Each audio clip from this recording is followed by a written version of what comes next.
आता पाहूया बीडवरून कसं घमासान रंगलंय त्या संदर्भातल्या टॉप 9 बातम्या।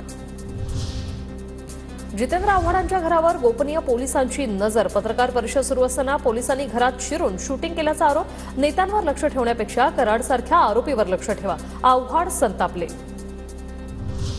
मंत्री धनंजय मुंडेंचा राजीनामा घ्या, मराठवाड्यातील राष्ट्रवादीच्या आमदारांची अजितदादांकडे मागणी। सूत्रांची माहिती, आमदार राजीनाम्यासाठी आग्रही असल्याची चर्चा। धनंजय मुंडेंचा राजीनामा मागितल्याबद्दल अजित पवारांच्या आमदारांचं अभिनंदन, ही कौतुकाची बाब। अशी माणसं राजकारणात हवीत, जितेंद्र आव्हाड यांचं वक्तव्य। राजीनामा मी मागतोच आहोत आणि मला कौतुक वाटतंय।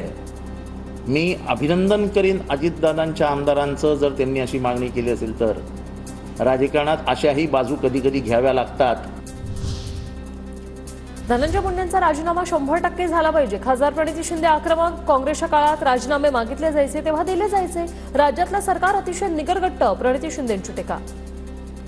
मुंडेंचा राजीनामा झाला पाहिजे असं वाटतं। 100% झालाच पाहिजे। जर ते ह्या प्रकरणात, पूर्ण प्रकरणात ते आहेत असं दिसून येते एकंदरीत।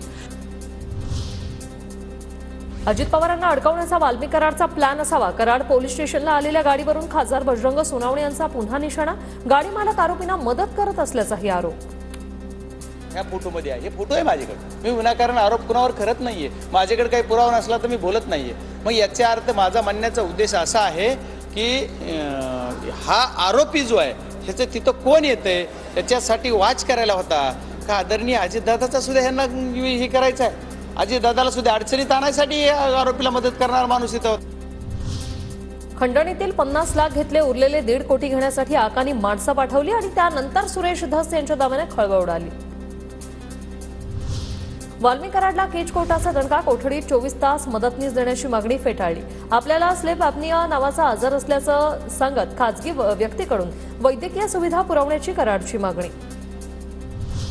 कुठल्याही व्यक्तीला व्हीआयपी ट्रीटमेंट देऊ नये, खासदार सुप्रिया सुळे यांची मागणी। अजित पवारांच्या राष्ट्रवादीचे आमदार प्रकाश सोळंकेंनी घेतली संतोष देशमुख कुटुंबियांची भेट। सोळंकेंच्या माध्यमातून 3 तालुक्यातून मदत फेरीद्वारे देशमुख कुटुंबियांना 44,13,000चा निधी।